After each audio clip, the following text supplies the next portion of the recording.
Bonjour, bonjour à toutes et à tous, bienvenue sur KTV, Kwezi FM, le 106.9 pour un temps de parole en direct à la radio et à la télévision. Ils sont sur le plateau, on a Yazid qui est avec nous, on a Christine, on a Nourdine qui est avec nous, ils représentent l'association MAN.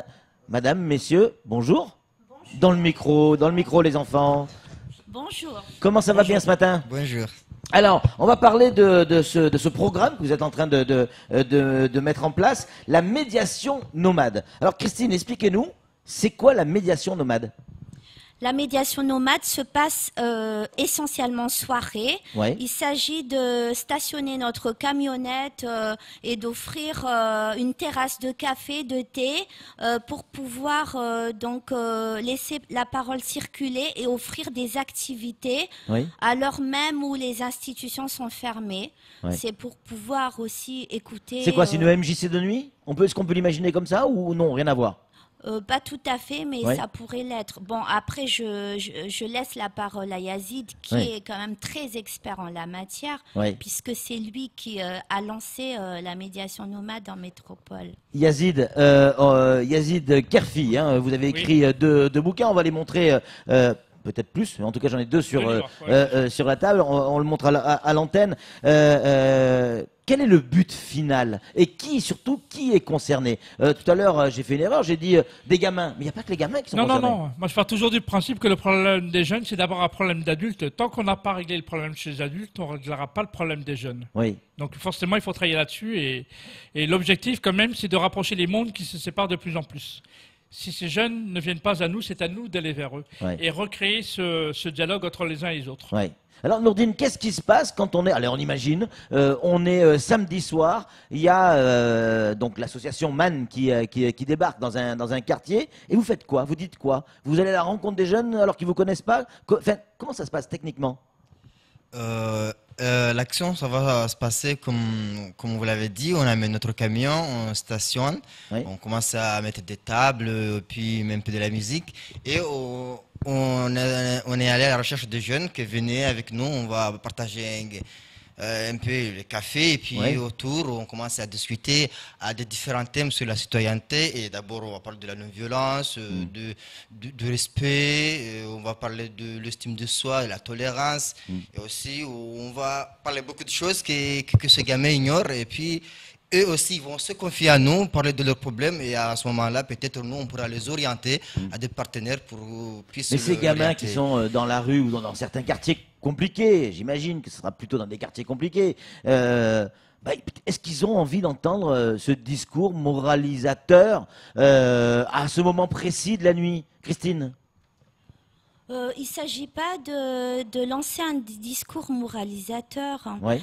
On va faire ça à travers les jeux coopératifs, les jeux de société, ateliers slam, mais en aucun cas on fera de leçons de moralité ni de philosophie. C'est pas le but, c'est pas l'objectif. Ouais. Il s'agit de retisser les liens entre les générations d'abord. Deuxièmement, d'offrir des activités à l'heure même où les institutions sont fermées. Ouais. Et enfin, d'offrir cet espace de parole qui parfois fait défaut auprès des familles, entre les institutions et ces générations-là. Yazid, c'est vous qui avez lancé cette idée. Elle existe aussi ailleurs, je crois. Elle existe ailleurs, hein, ou pas encore?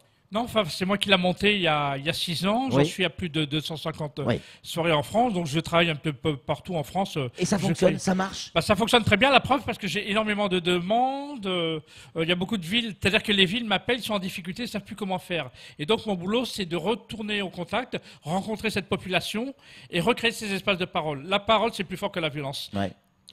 Il y a souvent de la violence parce qu'il n'y a pas de parole, donc il faut recréer des espaces de parole, mais avec ces jeunes, mais aussi avec les institutions qui sont parfois en difficulté, les rapports entre les jeunes puis, et les garçons puis les filles, les paroles entre ces garçons puis la police, donc c'est recréer ce lien entre les uns. Qu'est-ce qu'ils vous disent, ces gamins?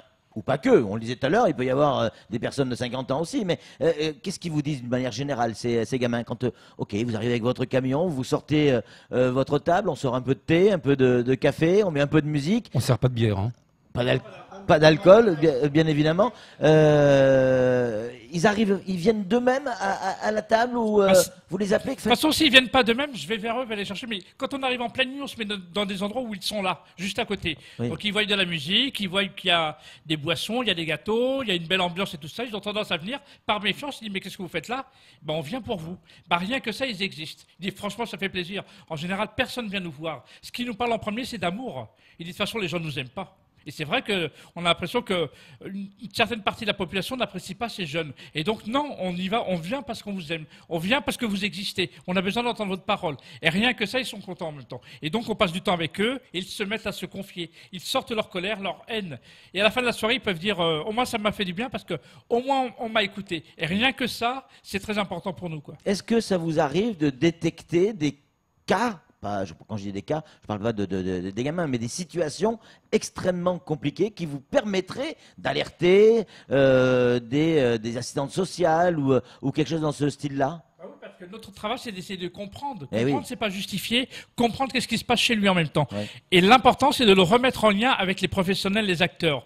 Mais pour cela, il faut pousser les acteurs à être présents au moment donné où les jeunes sont dehors ou sont en souffrance. Eh oui. Donc, pousser les acteurs aussi à travailler le soir. On ne peut pas s'arrêter à 18h, comme si la souffrance s'arrêtait à 18h. Eh oui. Donc, c'est recréer ces liens et que remettre en lien ces jeunes avec les institutions qui sont censées s'en occuper. Samuel Baucher, le rédacteur en chef de France Mayotte Matin, a une question à vous poser. Alors, une question toute bête et complètement basique. Qui finance ce genre d'opération? Parce que le café, le camion, les chaises, les gâteaux, les bénévoles. C'est vrai, il a raison. Les bénévoles, c'est le don de soi, mais tout de même. Alors, il faut savoir que nous avons fait réponse à un appel à projet de la préfecture, de la DGSCS. Donc, en fait, nous sommes cofinancés et à la fois par la DGSCS, par la préfecture et par les deux communes avec lesquelles nous allons travailler. En l'occurrence, il s'agira de la mairie de Mamoudzou et de la mairie de Koungou. Et le reste, donc, c'est l'association elle-même qui finance à savoir les supports pédagogiques, le don de soi, comme vous dites, le savoir-être, le savoir-faire, parce que nous sommes des humanistes et on met notre disponibilité et notre savoir-faire et notre savoir-être au profit donc de ces personnes qui sont en souffrance. Et c'est l'objectif. Nourdine, l'opération va commencer, elle n'a pas encore commencé, je crois, à Mayotte, hein? Si? Oui, non? Non, non. Hein, elle commence quand exactement? Le vendredi. Vendredi qui arrive là. Oui, le vendredi qui arrive. Comment on se prépare à ça? Parce que est-ce que déjà il n'y a pas un peu d'appréhension sur l'organisation elle-même, mais on va dire oula, on va aller à la rencontre de certaines couches de la population qui peut être parfois violente, pas tous, pas toutes, mais on peut avoir une appréhension. Comment vous réagissez vous? En fait, là, ça fait un mois presque pour préparer cette intervention. Des donc, pompes, des abdos. voilà, on fait on essaie de travailler sur les outils pédagogiques qu'on va utiliser. Et c'est là qu'on a fait appel à Yazid parce qu'il est expert en matière pour nous former, aller sur le terrain. Et aussi, on va travailler avec la police qui, bon, ils ne seront pas sur place, mais ils vont quand même rôder autour pour nous surveiller un peu et au cas où... Au cas où il y aurait des débordements. Voilà. Donc, ça peut arriver, Yazid, ça? Des débordements, c'est déjà arrivé? Moi, j'en suis à plus de 250 soirées. J'ai fait le quartier nord de Marseille, la région lyonnaise, la région parisienne, j'en fais partout. Non, ça s'est toujours très bien passé en même temps. Mais parce que à partir du moment que tout le monde s'installe, on offre un verre, on discute avec eux, on passe du temps avec le soir, forcément, ça crée du respect. Notre travail, c'est de créer ce respect mutuel entre les uns et les autres. Mais vous pouvez très bien tomber sur un groupe qui est alcoolisé. Oui, ça c'est différent. Bah oui, là c'est un autre problème. Il y a un problème de maladie aussi, c'est-à-dire qu'il peut y avoir des gens qui sont toxicos, qui sont alcoolisés, des choses comme ça. Ça peut toujours arriver, mais le groupe qui sont là en même temps sont là aussi pour tempérer les ardeurs de certains, quoi. D'accord. Samuel? Oui, parce qu'il y a des situations, par exemple, un garçon qui est un petit peu aviné ou qui est drogué, dit je kiffe ta montre, donne-moi ta montre, et puis ça part en sucette rapidement l'histoire. Ça peut arriver. Christine. Jusqu'à présent, on a quand même on circule au sein des quartiers relativement difficiles. On n'a jamais eu affaire à ce genre de choses, même si on rencontre des alcooliques, des drogués. Ils savent qu'on est là pour eux, qu'on est prêt à nous investir, à les écouter. Il y a aussi une espèce d'autorégulation qui s'opère parce qu'on n'est pas tout seul, il y a le groupe. Et donc, c'est ce groupe-là qui va raisonner ces personnes qui sont un peu décalées. Donc, ça se passe toujours très, très bien. Yazid, est-ce que avec votre grande et riche expérience, il y a eu des cas où il y a des gamins ou autres que vous avez rencontrés dans la rue, que vous avez aidés, qui aujourd'hui ne sont plus dans la rue et qui sont en contact avec vous? Dans la vie, c'est toujours des histoires de rencontres. Hein. On peut faire des belles rencontres ou des mauvaises rencontres. Sachant que s'ils ne font pas des belles rencontres, ils vont faire des mauvaises rencontres. Il ne faut pas laisser la place à certains qui endoctrinent nos jeunes. Donc il faut qu'il y ait des adultes bienveillants sur l'espace public. Donc tout part de rencontre, il se passe un déclic. Mais après, il y a le travail humain des personnes, des acteurs, des professionnels qui sont là, qui peuvent se remettre en cause à un moment donné et décider de travailler autrement avec ce public. Mais vous, est-ce que vous avez déjà revu des gamins qui ne sont plus dans la rue? Ah bah tout, bien sûr, il y en a. Ça a marché, quoi. Non, mais bien sûr. Franchement, depuis ta rencontre, franchement, ça m'a ouvert les yeux.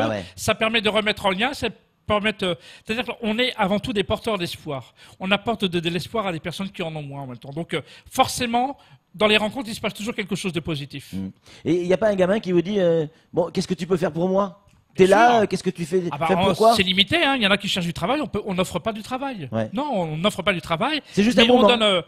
On passe un moment ensemble et on passe après le relais aux acteurs de la ville en même temps et aux adultes qui sont de ce territoire pour retisser des liens et puis aider cette population qui est en difficulté. Ça veut dire que vous pouvez passer la nuit à discuter avec des gamins ou autres? On limite quand même, en région parisienne, j'y suis jusqu'à 1h, 2h du matin, puisqu'après on a d'autres choses à faire, mais on passe du temps avec eux à ce moment-là et on essaie de leur donner un maximum d'éléments pour pouvoir s'en sortir, quoi. Samuel.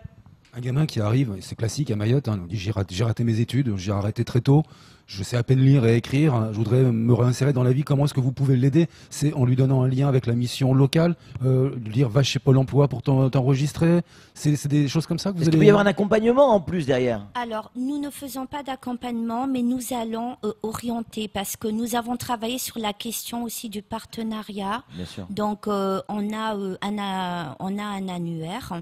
Donc, on leur donne des outils pour pouvoir s'en approprier. Mais après, c'est une question aussi de susciter la motivation. Quel est ton objectif? Quel est le but que tu veux atteindre? Donne-toi les moyens, on va t'aider pour travailler cette motivation. Ça, on le fait, ça. On suscite la motivation, on fait du soutien, mais on ne fait pas de l'accompagnement, puisque c'est pas le but de l'association, hein. Voilà. Yazid, pour conclure, il y a beaucoup de parents qui nous écoutent ce matin, qui nous regardent à la télévision ou sur l'Infoquesie, sur Internet. Qu'est-ce que vous avez envie de dire à ces parents dont les gamins sont dans la rue? Parce que les parents, il ne faut pas tout le temps cracher sur les parents. Des fois, ils sont dépassés. Il n'y a plus de choix, il n'y a plus de solution. Les enfants sont livrés à eux-mêmes. Je ne dis pas que c'est une bonne chose, mais ça arrive aussi, nom d'une pipe. Qu'est-ce que vous avez envie de dire à ces parents aujourd'hui? D'abord, de garder espoir. C'est-à-dire que quand ils sont en difficulté, ils se sentent seuls. Quand vous êtes en difficulté, allez voir les institutions, allez voir des acteurs, allez voir des habitants qui peuvent vous aider. Ne restez pas enfermés dans vos difficultés. Parlez avec d'autres parents. Créez un espace de parole. Mais si eux, ils font pas la démarche d'aller vers les autres, forcément, ils vont s'enfermer, ils iront pas. Donc, il faut les aider, il faut leur donner la parole, il faut leur donner de l'espoir par rapport à leur enfant en même temps. Donc, mais c'est à eux aussi de faire la démarche, d'aller voir quelqu'un et de parler de leurs difficultés qu'ils ont avec leur enfant, quoi. Guerrier non violent, un livre qui a été écrit par Yazid Kerfi. Il est avec nous en plateau. C'est Samuel pour conclure. Ça commence vendredi. Où, quand et à quel rythme? Est-ce que c'est une fois par mois, une fois par semaine, une fois tous les jours? Comment ça va se passer? Alors, ça sera vendredi 14 septembre à 18h sur le plateau de Kaweni. C'est là où il y a le stade, et on y sera pendant 2 heures, et ensuite on se déplace sur le plateau de Cavani pendant 2 heures. On fait 2 quartiers vendredi, et après c'est toutes les semaines, une fois le vendredi, une fois le samedi. Ça sera chaque semaine. On sillonne tous les quartiers. Merci beaucoup Yazid, merci Christine, merci Nourdine d'être venue sur ce plateau, cette belle opération qu'on va suivre, on essaiera de vous suivre peut-être, je ne sais pas si c'est possible, on verra avec une caméra, en tout cas ça sera avec beaucoup de plaisir. C'est tout pour ce temps de parole, tout de suite la suite de nos programmes.